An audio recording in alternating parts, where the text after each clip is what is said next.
Who would have thought that Leicester City would be fighting to avoid relegation to the third tier of English football? That's where the Foxes find themselves now. This is the team that shocked the world by winning the Premier League at 5,000 to 1 odds, a fairy tale that still feels unreal today. They competed with the big boys under Brendan Rodgers and came heartbreakingly close to Champions League football more than once. Less than 5 years ago, they were celebrating lifting the FA Cup for the first time. They even made a deep run to the Conference League semi-finals. Even when they dropped out of the top flight, they bounced straight back by winning the championship under Enzo Maresca. For years, Leicester were the example of how smart recruitment, a clear identity, and belief could take a club to the top. But while their rise felt unbelievable, the last few years have been the complete opposite. Instead of chasing Europe or building on past success, Leicester are fighting just to stay in their division. A 6-point deduction for breaking profit and sustainability rules dragged them right into a relegation battle. The same team that once made history is now staring at the very real possibility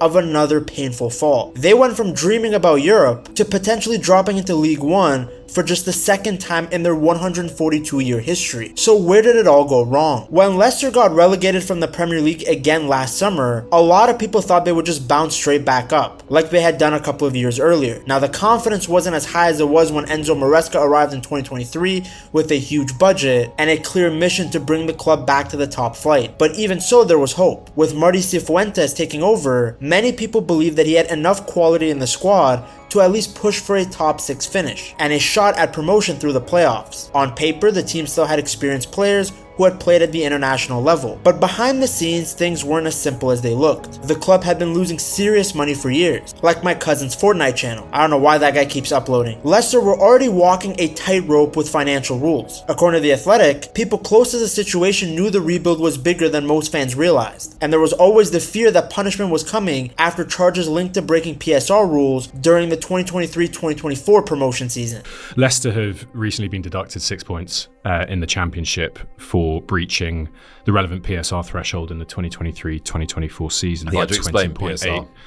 Million PSR's profit and sustainability rules. So this is actually a Premier League charge that's come down into the Championship. Yeah. At this point, everybody's been charged with something except Manchester City. So while some people were dreaming about promotion, many around the club understood that this season might actually be about survival. And now the reality has fully hit. The 6-point deduction, which Leicester say is disproportionate, has dragged them right into a relegation fight. So this wasn't even something you could look at getting fixed by getting promoted, which is what happened. They did go up in this period, but they'd already had PSR breaches brought against them. They appealed and were partially successful, weren't they, on the technicality of falling in between jurisdiction between the Premier League and the EFL. But they'd also been charged with a lack of cooperation. The club even described the original punishment as being unprecedented, and they're still deciding what to do next. Meanwhile, reportedly, according to The Athletic, both the Premier League and the EFL saw the 6 points as too soft. They wanted an even bigger penalty. Kinda shameless to think about it, but hey, it's none of my business. The thing is, no matter how you look at it, Leicester's decline really started after the 2021-2022 season. That was when Brendan Rodgers first said that the squad needed a refresh, something that felt strange at the time considering everything the club had achieved. But looking back, it sounded like a warning sign of what was to come next. Under Rodgers, Leicester actually looked to be improving. They started the 2020 season picking up 38 points from their first 16 matches, which included an 8-game winning streak from the 19th of October to the 8th of December. They absolutely bent Southampton over and spanked them 9-0, making history and even reaching the semi-finals of the League Cup. But despite their fantastic start, their form dropped off towards the end of the season, with the Foxes only winning 2 of their 9 games after the league resumed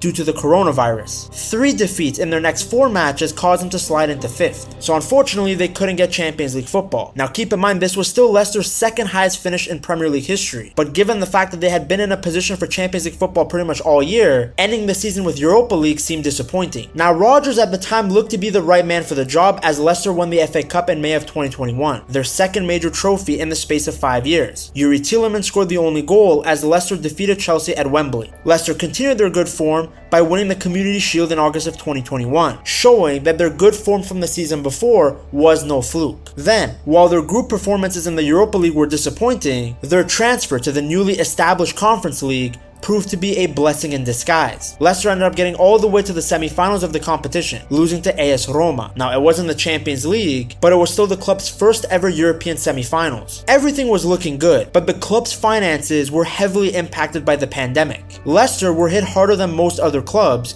because their parent company, King Power International Group, was in the travel retail sector. It also didn't help that Leicester had spent big in the summer of 2021 as they tried to move away from their business model of just constantly selling their best players. Because before, N'Golo Kante, Danny Drinkwater, Riyad Mahrez, Harry Maguire, and Ben Chilwell all had departed for nearly £260 million in fees. But this time, instead of selling, Leicester spent more than £50 million on new players such as Daka, Soumare, and Vestergaard. When you spend big like that, you have to perform, and Leicester didn't.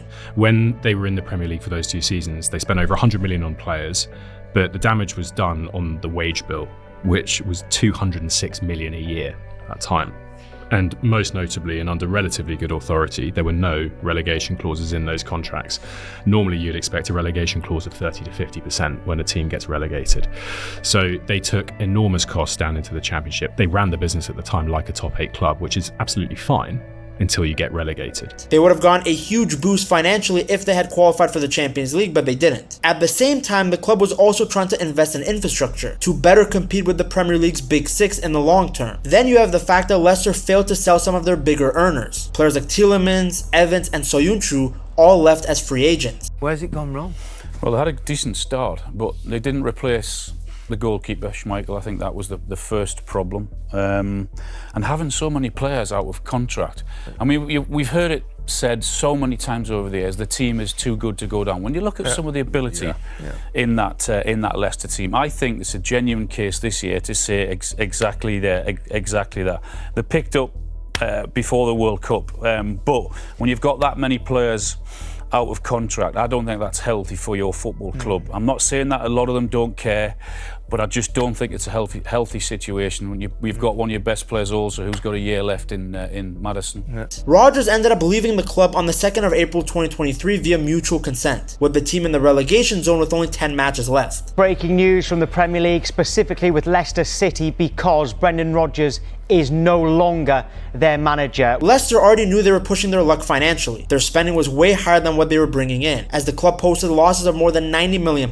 Like I stated earlier, those seasons where they just missed out on Champions League football, like finishing 5th in both 2020 and 2021, turned out to be massive what-if moments. If they had qualified, the extra money could have backed up their big spending and kept things stable. Instead, they were left carrying the risk without the rewards. Now, even while dealing with those big financial losses, Leicester still managed to finish 8th in the Premier League in the 2021-2022 season. So when they got relegated the following season, it felt like a complete collapse out of nowhere. And even though they bounced back by winning the championship under Enzo Maresca in 2024, the deeper problems that had dragged them down in the first place were never really fixed. Those same cracks showed up again last May when they were relegated once more. Proof that promotion alone doesn't solve anything behind the scenes. I feel bad for Leicester fans. When they were back in the Premier League in the 2024-2025 season, they were so happy, but their happiness lasted about as long as your uncle in the bedroom.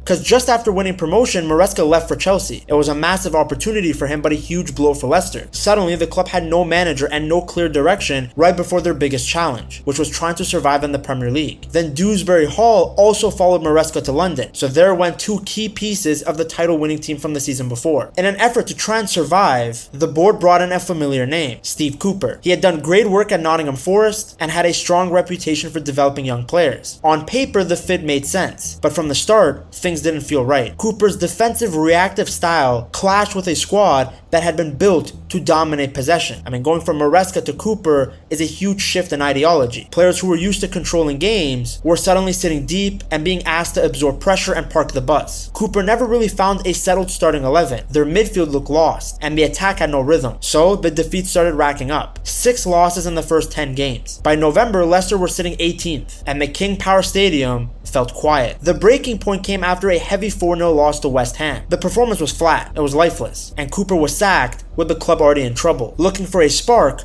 Leicester turned to Ruud van Nistelrooy. The former Manchester United and Real Madrid striker arrived with big expectations. His first couple of matches actually gave the fans some hope, a win over Brighton and a draw with West Ham. But that momentum disappeared quickly. Leicester lost 11 of his first 15 games. They managed a win against Tottenham to stop a long losing streak, but it didn't change the bigger picture, because more heavy defeats followed, including a 4-0 loss at Everton. Despite a new manager, the team looked confused again, and the problems kept growing. By February of 2025, everything was falling apart. 6 straight home losses without scoring, which was a Premier League record. A heavy defeat to Brentford that saw fans leaving early. They had 10 losses in 11 matches, and just 1 league win after New Year's Day. The mood around the club shifted from anger to just pure exhaustion. Even the fan protests started to feel lifeless, like the supporters were just drained. During the defeat at Everton, after conceding almost immediately, traveling fans began singing about relegation because it already felt inevitable. Leicester went down quicker than your local hooker in most of their games, and they couldn't keep clean sheets, just like my ex, with their defensive mistakes happening week after week. Now, many supporters didn't just blame the manager or the players. They pointed at the boardroom. They looked at the director of football, John Rudkin, and CEO, Susan Whelan. Both of them had stayed quiet, offering little reassurance, while the results on the pitch kept getting worse. Walkouts became more common, the chants against the leadership grew louder, and it felt like the problems went far beyond the pitch. According to The Athletic, for the last 4 seasons, Leicester have kept telling themselves that they'd already hit rock bottom and that the rebuild was about to begin. But even now, after the independent commission confirmed their punishment, there's a real fear that things can get worse. According to The Athletic, up at the boardroom level, there's still been a clear lack of leadership. When Chief Executive Susan Whelan left, Chairman Koen Top, I cannot pronounce his full name, stepped in as the interim CEO. But he hasn't been able to be around the club consistently because of his responsibilities with King Power and the mourning period in Thailand following the passing of Queen Mother Sirikit. According to The Athletic, Koen Top explained that the COVID-19 pandemic hit the club finances hard, especially at a time when Leicester were handing out bigger contracts while chasing European football. He did bring in a new interim managing director, but since then no permanent leadership appointments have been made, leaving the club feeling a bit directionless behind the scenes. The club are also trying to bring in a technical director to work alongside the director of football, John Rudkin, and help him run the sporting side of things. They are also reportedly in the search for a commercial director. So because of all of this, a lot of the frustration has been aimed at Koen Top and Rudkin. The anger has been building for years, and it showed again when supporters organized a boycott during the West Brom game in early January. Even though the official attendance was listed as over 27,000, that number included season ticket holders who stayed home. In reality, huge sections of the King Power Stadium were empty. Winning back the fans won't be easy. Koen Top has tried to be more open, but some decisions have made things worse. For example, according to The Athletic, changing the payroll system to match King Power meant that the staff weren't paid before Christmas and only got their salaries at the end of December. There were also smaller issues, like stewards being told they wouldn't get their £10 meal vouchers for the Derby County game because of a mix-up with food orders. I mean, that problem reportedly got fixed, but you can see how this kind of stuff would damage trust. Then of course on the pitch, things have not helped at all. The results have been poor, and the pressure kept growing, until Cifuentes was sacked after a 2-1 loss at home to Oxford United in January of 2026. That match was actually the first one that Koen Top had attended in 2 months, and the toxic atmosphere, mixed with another disappointing performance on the pitch, felt like the breaking point. Leicester still haven't put together a very good full 90-minute performance this season, and their biggest issues have been at the back. At one point they had gone 24 championship games without keeping a clean sheet. They did get wins over Derby and Ipswich, which briefly made it feel like Leicester might be back on track, but the reality has been far more chaotic. They have had some really rough performances. They were already 3 goals down by halftime against both Southampton and Sheffield in November, and just before Christmas they were losing 4-0 at the break at QPR. Those results, I mean, they're ridiculous. They pushed many fans over the edge, with mass walkouts happening from the stands. Cifuentes became the 5th manager since Brendan Rodgers left in April of 2023. To say that Leicester has been chaotic is an understatement. A big part of the mess has obviously come from their poor transfer decisions and expensive contracts that they handed out in previous seasons. Some players simply haven't delivered the performances needed to justify those wages. I mean, you have Wu Face, aka Sideshow Bob, who played a big role in promotion, but was then loaned out to Monaco. And to be fair, he absolutely sucked in the back end of the 2024-2025 season. Then you have Boubakary Soumaré, who left for Al Duhail. Leicester tried to move on from these high earners in the winter transfer window, but many clubs simply weren't willing to match the salaries that those players were earning. For now, Leicester's goal is very simple. They just have to survive in the championship. According to The Athletic, they are considering a legal challenge against the points deduction, but both on and off the pitch, they are locked in a fight to stop one of English football's wildest boom and bust stories from getting worse. If you enjoyed this video, I'm sure you will love this one too. Check it out right here.